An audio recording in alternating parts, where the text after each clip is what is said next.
मेरे साथ बोलिए, भारत माता की। जरा जोर से बोलना पड़ेगा। शिवाजी महाराज का जयकारा हम सब लगाएंगे। मेरे साथ बोलिए, जय जय जय जय जय शिवाजी, जय जय जय जय जय भवानी। मंच पर उपस्थित महाराष्ट्र शासन के लोकप्रिय मुख्यमंत्री श्रीमान देवेंद्र फडणवीस जी, महाराष्ट्र के पूर्व मुख्यमंत्री और अभी के उप मुख्यमंत्री श्रीमान एकनाथ जी शिंदे, महाराष्ट्र के उप मुख्यमंत्री श्रीमान अजित दादा पवार जी, मेरे साथी मंत्री मुरलीधर मोहोल जी, भारतीय जनता पार्टी के प्रदेश अध्यक्ष श्री रविंद्र चौहान जी, जिनके निमंत्रण पर मैं यहां आया हूं, ऐसे राधाकृष्ण विखे पाटिल जी, सुजय विखे पाटिल जी और देवेंद्र जी, एकनाथ जी और अजित दादा के नेतृत्व में बैठे हुए सभी महाराष्ट्र के मंत्रीगण, सांसदगण और आज पद्मश्री पाटिल और पद्म विभूषण बाला साहब विखे पाटिल को उनके कामों को याद करने के लिए एकत्र आए हुए सभी किसान भाइयों बहनों को मेरा प्रणाम, नमस्कार। मित्रों, आज मैं आया हूं, मुझे अच्छा लगा कि यह भूमि को, यह जिले को पुण्य श्लोक अहिल्याबाई के नाम के साथ जोड़ा गया। जब एकनाथ जी मुख्यमंत्री थे, देवेंद्र जी उप मुख्यमंत्री थे, भाजपा सेना सरकार ने औरंगाबाद का नाम भी बदला और यहां अहिल्याबाई का नाम भी बदला। ये वही लोग कर सकते हैं जो शिव छत्रपति के अनुयायी हैं, जो औरंगजेब की धारा को आगे बढ़ाते हैं। उनमें इतना हिम्मत नहीं है कि औरंगाबाद का नाम धर्मवीर संभाजी महाराज के नाम से। भाइयों बहनों, आज प्रवरा नगर में आया हूं। पूरे देश में ये नगर सहकारिता की पंडरी के रूप में माना जाता है और इसका मूल कारण पद्मश्री विखे पाटिल साहब। उन्होंने पूरा जीवन इस क्षेत्र के, महाराष्ट्र के किसानों के कल्याण के लिए लगाया। इसके लिए मैं बाद में बहुत डिटेल में बात करूंगा, परंतु सबसे पहले महाराष्ट्र के किसानों पर एक प्रकार से इंद्रदेव ने इस बार आफत भेजी। 60 लाख हेक्टेयर से ज्यादा किसानों की भूमि और उनकी फसल बर्बाद हुई। वित्तीय वर्ष 25-26 में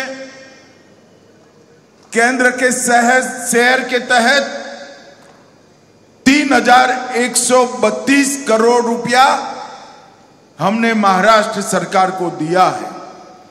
उसमें से जो 1,631 करोड़ रुपया था वो अप्रैल को ही दे देने का काम हमारे नेता नरेंद्र मोदी जी ने किया है। और महाराष्ट्र सरकार ने भी कई सारी पहल किसानों को मदद करने के लिए करी है। कई सारे फैसले किए। 2215 करोड़ का राहत पैकेज दिया, जिससे 31 लाख से ज्यादा किसानों को मदद मिलेगी। 10,000 रुपया नकद और 35 किलो खाद्यान्न देने का भी महाराष्ट्र सरकार ने इनिशिएटिव लिया है। केवाईसी की शर्तों को एक बार के लिए थोड़ा रिलैक्स करा है। शॉर्ट टर्म फाइनेंस के ऋण को वसूली पर रोक लगाई। भू राजस्व और स्कूल की परीक्षा में भी छुट्टी देने का काम किया है। ये आपका महाराष्ट्र सरकार का त्रिमूर्ति जो है, देवेंद्र जी, एकनाथ शिंदे और अजित दादा, तीन में से एक भी बनिया नहीं, मगर ये तीनों बनिए से पक्के हैं। मुझे पद्मश्री पाटिल का मूर्ति का अनावरण कर कर बुलाया और पूछ लिया तरीके से, अच्छे तरीके से, कि भारत सरकार महाराष्ट्र के किसानों के लिए क्या करेगी। कल ही तीनों ने लंबी बैठक मेरे साथ करी है। मैंने मोदी जी की ओर से उनको आश्वस्त किया है कि महाराष्ट्र सरकार हमें डिटेल रिपोर्ट भेज दे। मोदी जी महाराष्ट्र के किसानों की मदद करने में जरा भी देर नहीं लगाए। और मित्रों, ये सब इसलिए हुआ है कि किसानों की चिंता करने वाली एक सरकार महाराष्ट्र के लोगों ने चुन कर लाई। हमारे एनडीए के सभी विधायक अपने 1 महीने का वेतन सीएम रिलीफ फंड में दिया है। अभी अभी राधाकृष्ण विखे पाटिल जी ने शुगर मिल से भी घोषणा की और देवेंद्र जी की अपील को प्रतिसाद देने के लिए कई सारे ट्रस्ट भी आगे आए हैं। भाइयों बहनों, आज यहां मेरे आने का एकमात्र कारण है पद्मश्री डॉक्टर विठ्ठलराव विखे पाटिल और डॉक्टर बाला साहब विखे पाटिल के पुतले का, आदमकद से भी ऊंचे पुतले का अनावरण करना और उनको कार्य की अंजलि देना। डॉक्टर विठ्ठलराव विखे पाटिल जी भारत के सहकारिता के आद्य पुरुषों में से एक। महाराष्ट्र के सहकारिता का इतिहास उठाकर जब अभ्यास करते हैं, पद्मश्री विखे पाटिल, धनंजय राव गाडगिल और वैकुंठ भाई मेहता, ये त्रिपुटी ने महाराष्ट्र के किसानों के लिए सहकारिता की नींव डालने का काम किया। और पद्मश्री पाटिल ने समग्र दुनिया में एक प्रकार से सबसे पहला कोऑपरेटिव साकर कारखाना डालने का काम हमारे पद्मश्री पाटिल ने किया। और इसके कारण न केवल महाराष्ट्र, गुजरात, कर्नाटक, उत्तर प्रदेश, कई राज्यों के किसान समृद्ध हुए। और साकर कारखाना, उसका मुनाफा व्यापारी के घर में जाने की बजाय किसानों के बैंक अकाउंट में जाने की व्यवस्था आज देश में बनी है।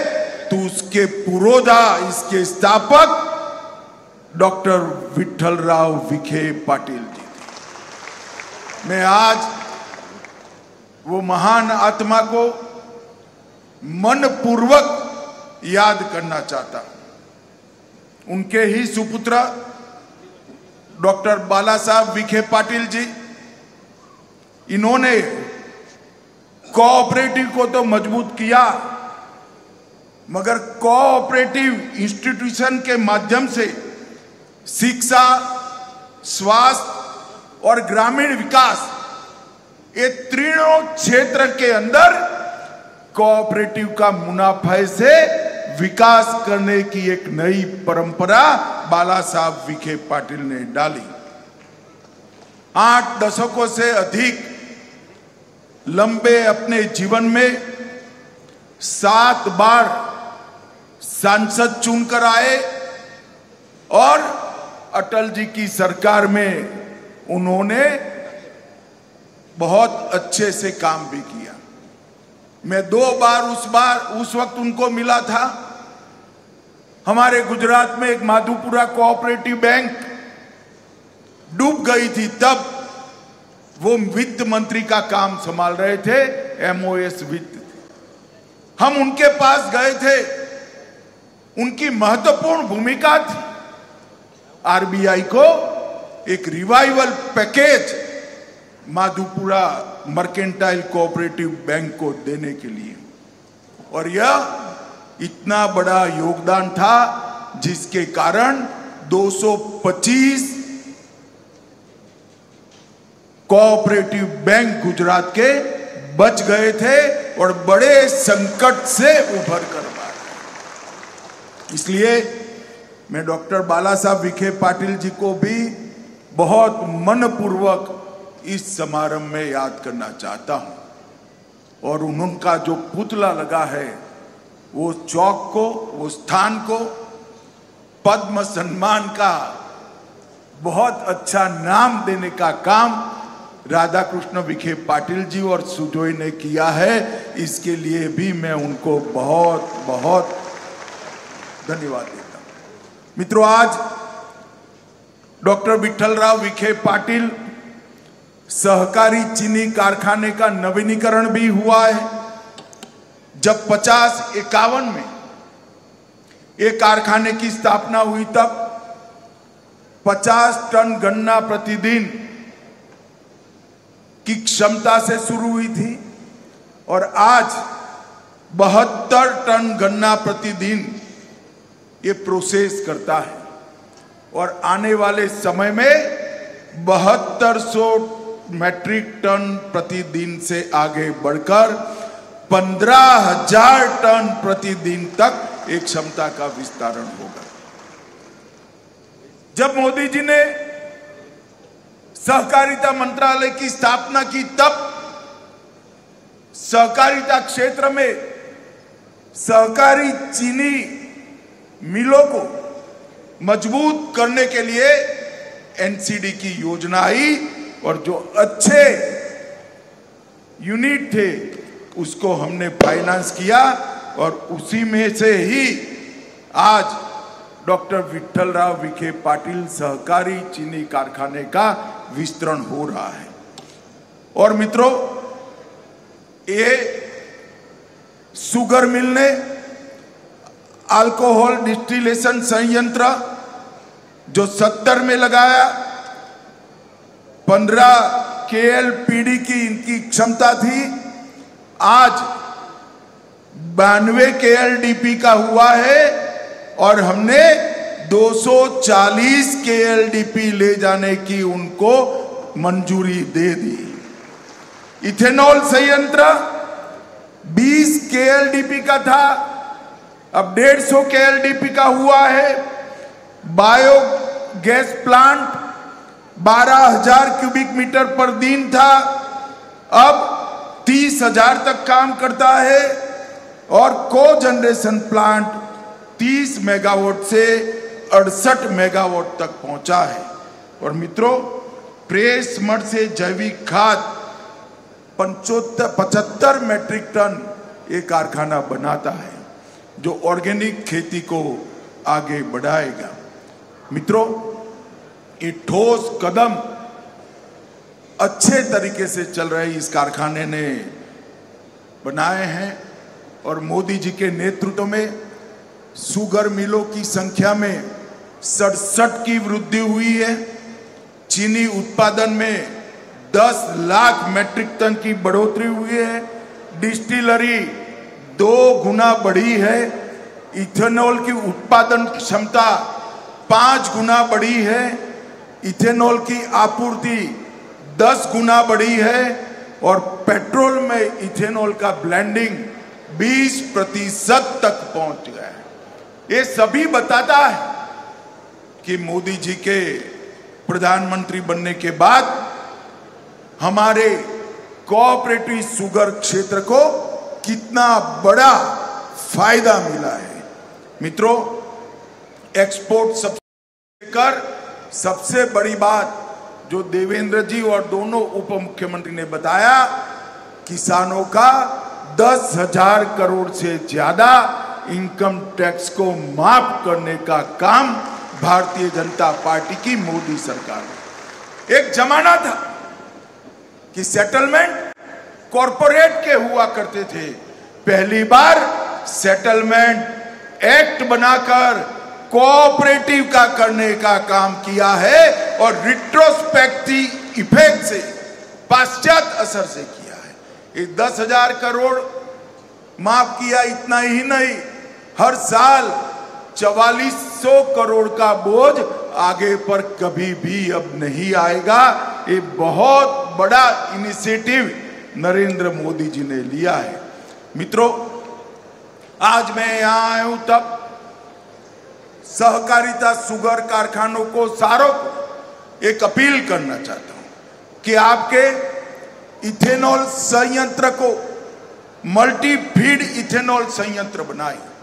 इसके अंदर सब्जियों का कचरा, मक्के से इथेनॉल बनाने की व्यवस्था और चावल से इथेनॉल बनाने की व्यवस्था भी आप कर सकते हैं।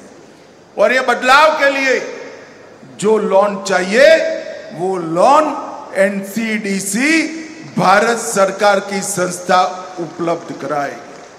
और हमने सारी कोऑपरेटिव से इथेनॉल खरीदी में उनको प्रायोरिटी दिया है। निजी कंपनी है तो इसका इथेनॉल बाद में लिया जाएगा, कोऑपरेटिव कंपनी है, कारखाना है तो इसका पहले लिया जाएगा। एनसीडीसी की ऋण योजना से 10,000 करोड़ रुपए हमने प्रदान किया है और सीरा पर जीएसटी 28% था, उसको 5% करने का काम नरेंद्र मोदी जी ने कहा है। मित्रों, जीएसटी के लिए मैं और एक बात करना चाहता हूं। अभी अभी नरेंद्र मोदी जी ने नवरात्रि के पहले दिन पर 395 चीजों पर जीएसटी को कम किया है और कम किया है उसमें खाने पीने की लगभग सभी चीजों पर 0% जीएसटी कर देश की जनता को और विशेषकर माताओं बहनों को फायदा पहुंचा है। और बाकी सारी चीजों पर 28%, 18% की जगह 5% किया है। मगर इससे जनता को तो निश्चित फायदा होगा, हजारों करोड़ का फायदा होगा, मगर आपने देश के लिए भी सोचना है। मोदी जी ने आह्वान किया है कि 140 करोड़ की जनता इस दीपावली पर्व के पहले एक संकल्प ले कि हम सबके घर में कोई विदेशी चीज नहीं आए। अगर 140 करोड़ लोग ये संकल्प लेते हैं, भारत के व्यापारी ये संकल्प लेते हैं कि भारत में बनी हुई चीजों का ही हम व्यापार भी करेंगे, उपयोग भी करेंगे। अगर इतना हो जाता है तो 2047 के पहले भारत विश्व में सबसे 1 नंबर के स्थान पर पहुंच सके। पूरी दुनिया भर के लोगों को उत्पादन के लिए भारत में आना पड़ेगा, क्योंकि भारत के पास 140 करोड़ आबादी का मार्केट मगर ये मार्केट तभी भारत के उपयोग में आ सकता है कि हम सब तय करें कि हमारे परिवार में स्वदेशी चीजों का ही उपयोग होगा। मित्रों, मैं सहकारी चीनी मिलों को भी कुछ कहना चाहता हूं। नॉन क्रशिंग सीजन में भी सहकारी चीनी मिलें मल्टीफीड इथेनॉल का उत्पादन करें, फ्रोजन वेजिटेबल, फ्रोजन फ्रूट्स और जूस, फ्रूट पल्प, इस तरह की चीजें बनाने का भी हम एक्सपांशन करें और नेफेड और एनसीसीएफ के साथ अनुबंध कर हम सहकारी चीनी मिलों को मल्टी डायमेंशनल बनाए। मित्रों, इथेनॉल के ब्लेंडिंग से सहकारी चीनी मिलों का बैलेंस शीट बदला है। अब आपके पास पूंजी अर्जित हो, ये अर्जित पूंजी का 20% अगर हम सहकारी चीनी मिलों के एक्सपांशन के लिए रखते हैं तो आने वाली पीढ़ियां भी किसानों की समृद्ध होती रहेगी। इसमें किसी को कोई संशय रखने की जरूरत नहीं। मैं आज यहां आया हूं तब फिर से एक बार सुजोय विखे पाटिल और राधा कृष्ण विखे पाटिल जी का बहुत बहुत धन्यवाद करना चाहता हूं मित्रों, क्योंकि ये दोनों महानुभाव जिनका मूर्ति लगाया गया है, पद्मश्री पाटिल और पद्म विभूषण बाला साहेब विखे पाटिल का, इनका सहकारिता में, ग्रामीण विकास में और किसानों के कल्याण में बहुत बड़ा योगदान था। इसलिए मुझे इस पुण्य कार्य में मिलने का, इसमें हाथ बटाने का आपने मौका दिया, इसलिए आपका बहुत बहुत धन्यवाद। मेरी अनेक अनेक शुभकामनाएं। वंदे मातरम।